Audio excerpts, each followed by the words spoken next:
त्या अनुषंगाने सर्वांना सांभाळायचं आहे। खरं म्हणजे हेल्मेटची सक्ती शासनाने केलेली आहे, परंतु बऱ्याच जणांना पण सांगितल्यावरती काहींचं मन असं पडलं किंवा हेल्मेट घातलेली व्यक्ती जर का उडून पडली तर खाली जर का कोणाच्या डोक्यात हेल्मेट नसतं तर त्यालाही होऊ शकते।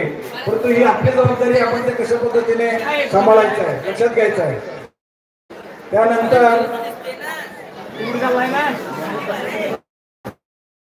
दहीहंडीच्या समितीच्या सर्व नियम अटी माहिती आहे। शासनाने ज्या ज्या नियम अटी आपल्याला आखून दिलेल्या आहेत त्याच्या पलीकडे आपल्याला जाता येणार नाही। त्या अनुषंगाने आपण जी आखणी केलेली आहे समितीने करायची किंवा काय करायचं आहे जे तुम्हाला त्या ठिकाणी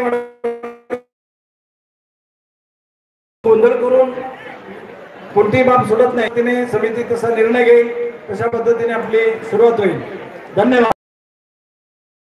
नियमांचं पालन करून आपल्याला कार्यक्रमाला सुरुवात करायची आहे। पहिला मंडळ पवनपुत्र व्यायामशाळा राजे संभाजीनगर, वक्रतुंड महाकार्य सूर्यकोटी समप्रभा निर्विघ्नं कुरु मे देव सर्व कार्येषु सर्वदा मनोजवं मारुतितुल्य वेगं जितेन्द्रियं बुद्धिमतां वरिष्ठं वातात्मजं वानरवित्तमुख्यं श्रीरामदूतं शरणं प्रपद्ये। ओम कृष्णाय वासुदेवाय हरे परमात्मने प्रणतक्लेशनाशाय गोविंदाय नमो नमः। बोलो गोपाल कृष्ण भगवान की, भारत माता की, वंदे वंदे। श्रावण सारखा पवित्र महिना आहे, महादेवाचा सुद्धा जय जयकार करो। नमः पार्वती पते हर हर महादेव। अरे बोल बजरंग, अरे बोल बजरंग। खूप खूप धन्यवाद। रावेरकर जसे असायला हवेत तसाच त्यांचा आवाज देखील आहे।